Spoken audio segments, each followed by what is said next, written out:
دیکھیں اس میں دو تین چیزیں ہیں اس کو سمجھنے کی کہ ہم نے ایک تو یہ کہ 18 امینڈمنٹ کی تھی 18ویں ترمیم. اس وقت میں بھی پارلیمنٹ میں تھا. مین مقصد یہی تھا کہ ہم تمام جتنے بھی صوبے ہیں اس میں سارے جتنے ڈسٹرکٹس ہیں اور جو ڈویژنس ہیں ان کو بھرپور طریقے سے منظم کر کے ان کو مضبوط کریں تاکہ ملک مضبوط ہو. عوام پاکستان کا واضح موقف ہے, شاہد خاقان انباری صاحب کا واضح موقف ہے کہ یہ جو ہے جتنے بھی صوبے ہیں ہمارے وہ عوام سے بہت دور ہو چکے ہیں اور اب جو ہے وہ یہ صوبے اس قابل نہیں ہیں, اتنے برباد ہو چکے ہیں تمام چاروں صوبے.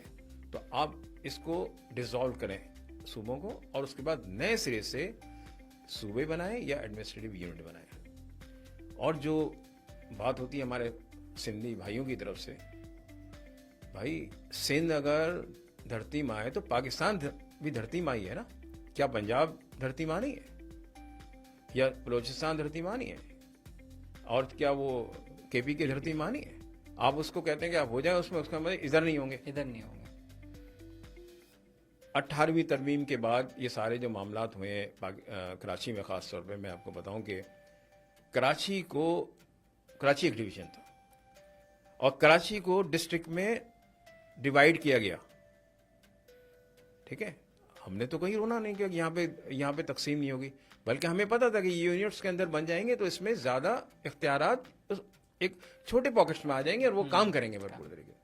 آج اگر بات کر رہے ہیں ادھر کی پنجاب کی, تو پنجاب میں جو لاہور ڈویژن ہے خود اب میرے خیال میں 2-2.5 کروڑ تو خود لاہور میں ہی آبادی ہو گئی ہے. تو آپ یہ کہتے ہیں کہ آپ ہر جگہ کر لیں لیکن سندھ کے اندر نہیں کریں. بھائی ایک تو یہ ہے کہ سندھ تمہارے باپ کا ہے, سندھ پاکستان کا ہے, سندھ پاکستان کا حصہ ہے بھائی. اور پاکستان میں جو کچھ ہوگا وہ تمام صوبوں کے اندر برابر کے حساب کتاب ہوں گے. یہ نہیں ہوگا کہ آپ وہاں پہ کرپشن کرو, لوٹ مار کرو, ڈکیتیاں کرو, چور وہ کرو. بھائی آپ نے جو ہے پورے سندھ کو تباہ و برباد کر دیا, اس کے بعد کہنے کہ اب وہاں پہ یہ نہیں ہو سکتا. کیوں بھائی؟ آپ یہ بتائیں کہ پاکستان 1947 میں قیام عمل میں آیا, اس سے پہلے ایک ریزولوشن ہوئی ہے 1940 میں. اس ریزولوشن کے اندر کہیں بھی صوبوں کا ذکر نہیں ہے, یونٹس ہی ہیں اس میں. اسی وجہ سے ہمارے پاس یہ 2 یونٹ تھے, مغربی پاکستان اور مشرقی پاکستان. جس وقت یہ صوبے بنے اس وقت صدر یحییٰ خان زبردستی کے چیف مارشل ایڈمنسٹریٹر, انہوں نے جو برباد کی ساری چیزیں, انہوں نے ایک سنگل آرڈر سے یہ چاروں صوبے تشکیل دیے. اگر یہ صوبے بنانے تھے تو پھر عوام کی سینسس سے, پبلک کے سینسس سے بننے چاہیے تھے. اب وقت آ گیا ہے کہ وہ وقت تھا آپ کے پاس 8 کروڑ کی آبادی تھی, آج آپ 25 کروڑ کی آبادی میں آ گئے. ذرا اپنے دماغوں کو درست کریں کہ جس گھر میں اگر آج 70-80 سال پہلے جس گھر میں 4 لوگ رہتے تھے, آج وہ 40 لوگ ہو گئے. اس گھر میں 40 لوگ نہیں رہ سکتے, وہ یونٹ بنیں گے الگ الگ, وہ گھر بنیں گے الگ الگ, تو پھر اس کے بعد وہ مینج ہوں گے. جن کے خاندان بڑے ہیں وہ تو 150-200 خاندان ہو گئے. اب تو کیا اسی طرح رہیں گے جو 47 سے بعد جب آئے تھے؟ تو یہ بڑھتا جائے گا ملک اسی طرح پھلتا پھولتا رہے گا جب آپ اس کو ایک یونٹس انتظامیہ جو ہوتی ہے نا, انتظامی یونٹس میں بھرپور طریقے سے اس پہ کام کریں گے. اور یہ جو ہمارا جو ایک منبع بنا ہوا ہے کہ اپنے ہاتھ میں طاقت رکھنا, اپنے ہاتھ میں پیسے رکھنا, یہ آپ دیں گے سب کو. اور پھر اس کے بعد جو جہاں کا ایڈمنسٹریٹر ہو, چاہے وہ صوبے کا وزیر اعلیٰ ہو, اس کو پتا ہوگا میرے صوبے میں کتنی کیا کیا چیزیں ہوتی ہیں, وہ وہیں سے اپنی چیزیں صحیح کرے گا. آج اگر ایک آئی جی کراچی میں بیٹھا ہوا ہے, کشمور میں حادثہ ہو جائے, کیا کرے گا؟ ہمیں چاہیے کہ کشمور کا الگ ہو, حیدرآباد کا الگ ہو, لاڑکانہ کا الگ ہو, میرپور خاص کا الگ ہو. یہ سارے ڈویژن ہیں. اس ڈویژن کو جو کہ 2023 کی سینسس کے اندر مردم شماری میں جو چیزیں دی گئی ہیں اس کے مطابق ان تمام کو انڈیپینڈنٹ جو ہے انتظامی یونٹس بنا دی جائے.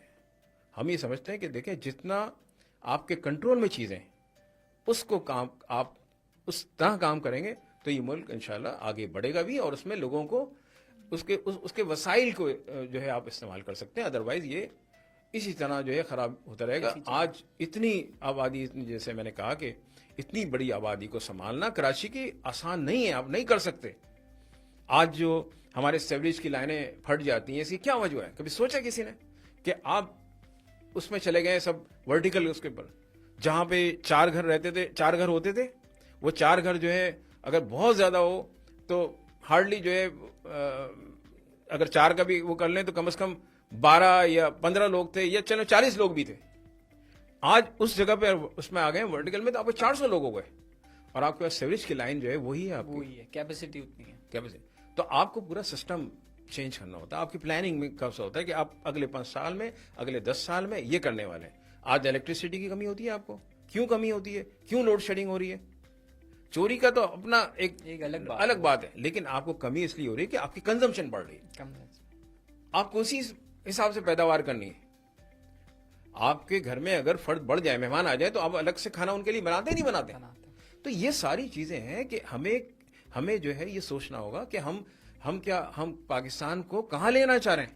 ہر آدمی, مطلب میں نے کہا نا, اشراف نہیں, بدماش بنے ہوئے, اور یہ ڈاکو ڈکیت لوگ ہیں جو بیٹھے ہوئے. میں تو اوپن کہتا ہوں اس بات کو کہ انہوں نے اپنی جیبوں کے علاوہ کچھ نہیں دیکھنا ہے, صرف اپنے مال کو بڑھانے کے لیے.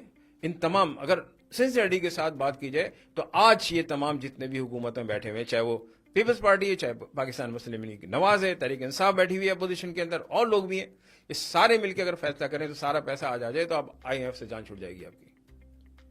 یہ سارا عوام کو نچوڑ کے خون, انہوں نے جو ہے نا خون چوس کے جو یہاں سے لے کے جا کے انہوں نے اپنی جائیدادیں باہر بنائی ہیں. کہاں ہوتا ہے ایسے, بتائیں کس ملک میں ہوتا ہے؟ یہاں دیکھ لیں آپ کے جو ایک عام سی بھی جو جن کو عہدہ مل گیا ہے تو 4 ویگو ہوں گی ان کے پاس, 40 لوگ ان کے حفاظت کر رہے ہوں گے. یہی حال ہماری جو ہے وہ کراچی کے جو جتنے بھی IGs, DIGs, SSP, ان کے پوچھیں آپ, بلکہ آپ دیکھتے ہوں گے کہ جب ان کا کانوائے چلتا ہے وہ خود اپنی حفاظت نہیں کر سکتے, وہ اپنی حفاظت کے لیے پولیس والے لیتے ہیں, جبکہ یہ حفاظت عوام کے لیے. عوام پاکستان, بدلیں گے نظام.